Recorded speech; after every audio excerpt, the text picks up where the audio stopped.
بسم الله الرحمن الرحيم الحمد لله نحمده ونستعينه ونستغفره ونؤمن به ونتوكل عليه ونعوذ بالله من شرور أنفسنا ومن سيئات أعمالنا من يهده الله فلا مضل له ومن يضلل فلا هادي له ونشهد أن لا إله إلا الله وحده لا شريك له ونشهد أن سيدنا ومولانا محمدا عبده ورسوله صلى الله تعالى عليه وعلى آله وأصحابه أجمعين أما بعد فقد قال الله تعالى في القرآن المجيد إنه من يتق ويصبر فإن الله لا يضيع أجر المحسنين وقال رسول الله صلى الله عليه وسلم اغتنم خمسا قبل خمس شبابك قبل هرمك وصحتك قبل سقمك وغناك قبل فقرك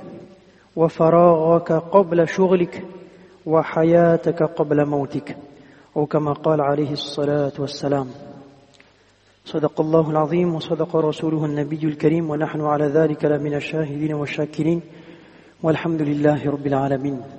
Alhamdulillah, toutes les louanges appartiennent à Allah subhanahu wa ta'ala, celui qui de par sa grâce nous a accordé l'opportunité de nous réunir en ce jour béni de Jumu'ah dans ce lieu béni.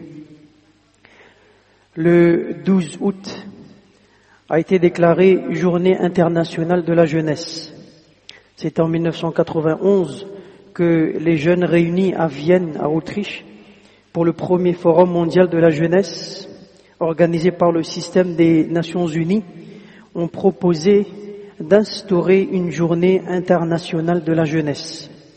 Les jeunes qui, selon les critères des Nations Unies, correspondent à la tranche d'âge 15 à 24 ans, représentent 1/6 de la population mondiale. Et leur nombre devrait, bien sûr, augmenter substantiellement. Donc c'est un programme qui encourage l'action en faveur des jeunes dans différents domaines, tels que l'éducation, l'emploi, la santé, l'environnement, la toxicomanie, les loisirs, etc. Donc l'occasion aujourd'hui, mes frères, pour nous de rappeler l'étape de la jeunesse en islam.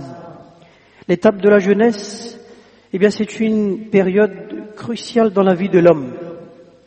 C'est la période durant laquelle le jeune, il possède la force, l'énergie, ses sens sont en éveil. Et l'islam a accordé une attention toute particulière à cette période de la vie. Rasulullah sallallahu alayhi wa sallam nous l'a rappelé, Irtanim khamsan qabla khamsin, tire profit de 5 choses avant 5 autres. Irtanim, tirer profit signifie se rapprocher d'Allah et faire le maximum d'actes d'obéissance.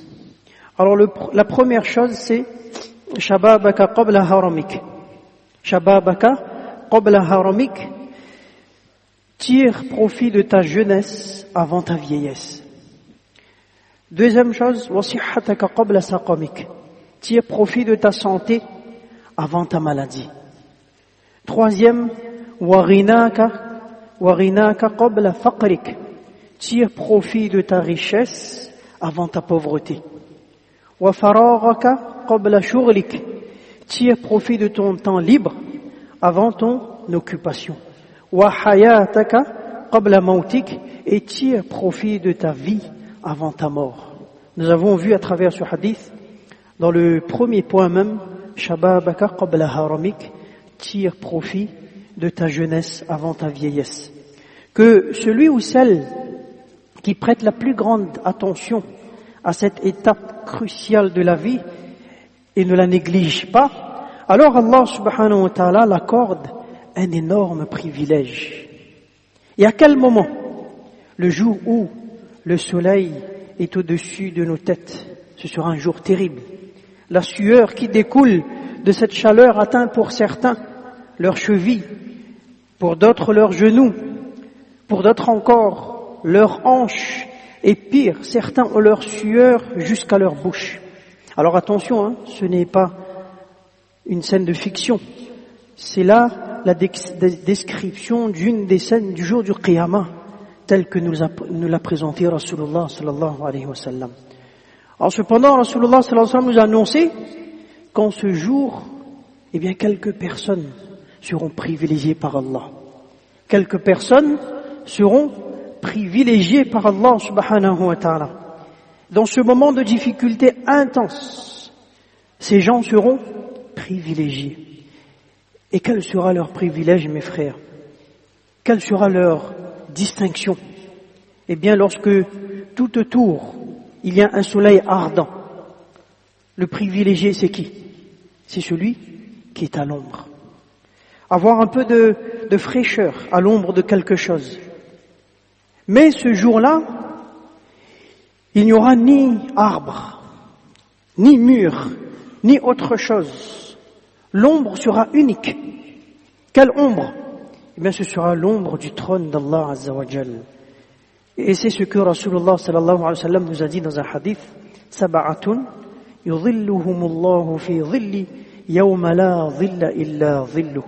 Il y a 7 catégories de personnes qui seront couvertes de l'ombre d'Allah le jour où il n'y aura d'ombre que son ombre. 7 catégories de personnes qui seront privilégiées. Et parmi ces 7 catégories de personnes qui seront privilégiées, on retrouve qui? Shabun nasha'a fi ibadatillah.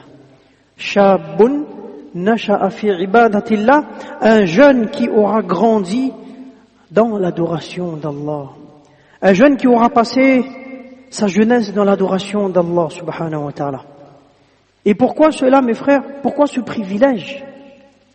Eh bien, la meilleure place ce jour-là sera l'ombre d'Allah, comme on l'a entendu tout à l'heure.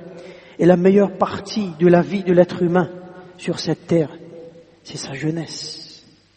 Donc la meilleure place reviendra ce jour-là à celui qui aura consacré la meilleure partie de sa vie pour Allah subhanahu wa ta'ala, sa jeunesse.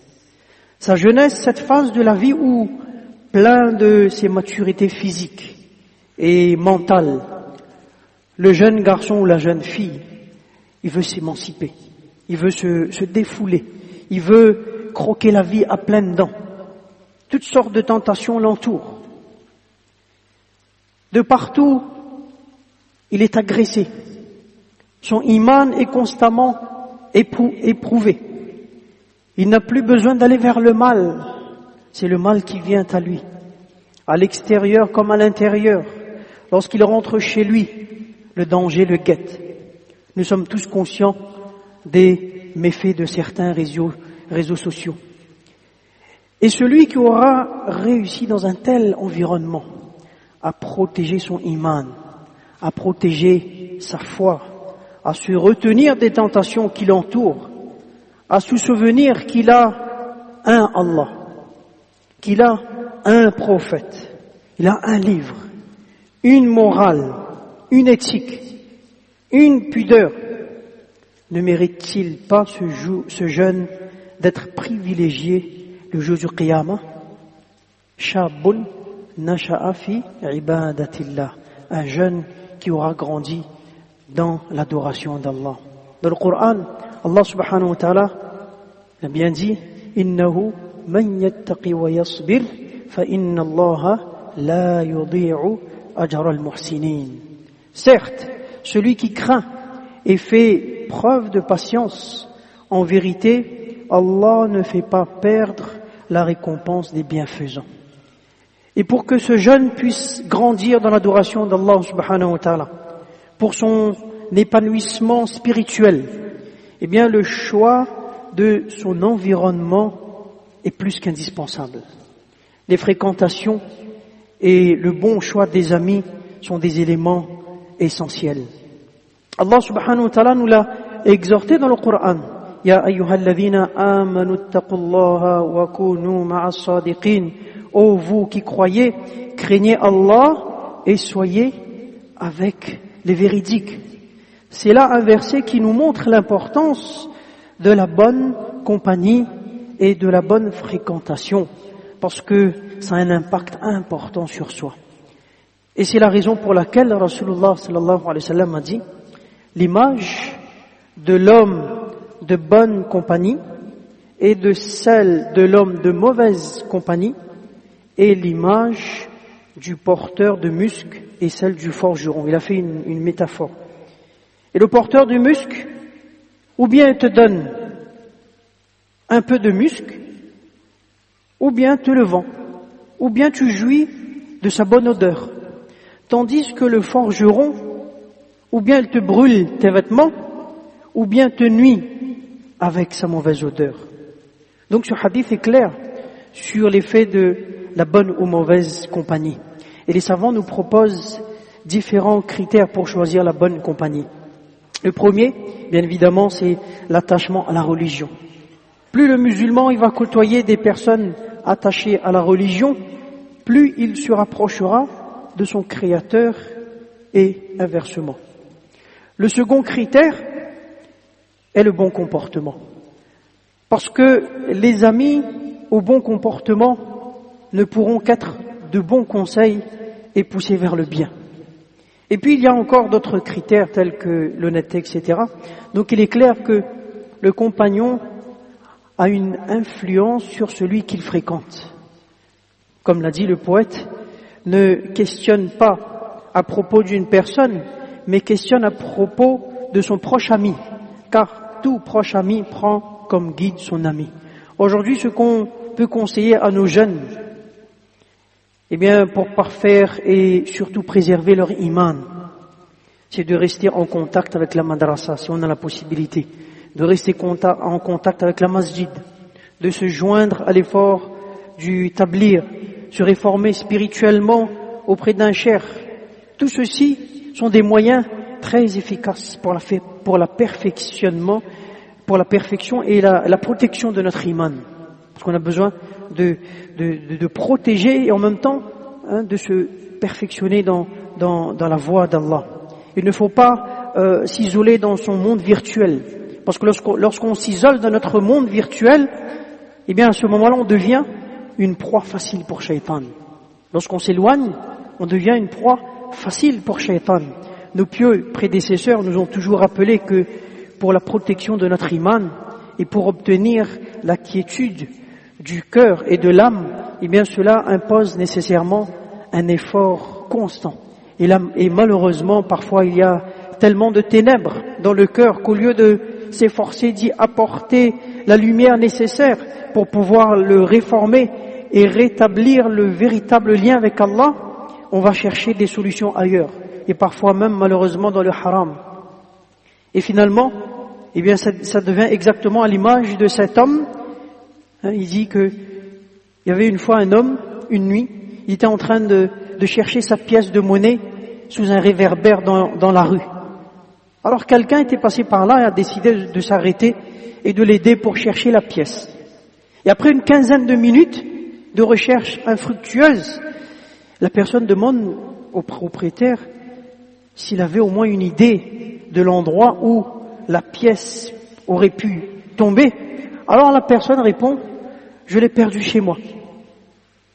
Alors l'autre personne dit, depuis 15 minutes on est en train de chercher dehors, là tu me dis que tu as perdu chez toi, on a cherché pour rien.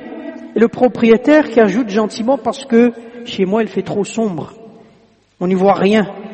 Étant donné qu'à l'extérieur il y a la lumière, alors je suis venu chercher où il y a la lumière. Donc les ulama nous disent, il ne faut pas tomber dans cette attitude ridicule. Le jeune, et chaque musulman d'ailleurs, il doit bien orienter ses efforts. On doit orienter nos efforts là où il faut. Parfois, on a toutes les capacités intellectuelles et tout ça, mais on oriente les efforts là où il ne faut pas, et donc on va forcément dans la mauvaise direction. Et donc pour aller dans la bonne direction, eh bien il faut bien orienter les efforts, et Inch'Allah, à partir de là, nous trouverons la réussite et le bonheur dans les deux mondes. Lorsqu'on nous dit qu'il n'y a qu'une vie pour profiter, eh bien nous disons qu'il n'y a qu'une mort à préparer. Fajazakumullahu khaira wa akhiru da'wana anil hamdulillahi rabbil alamin.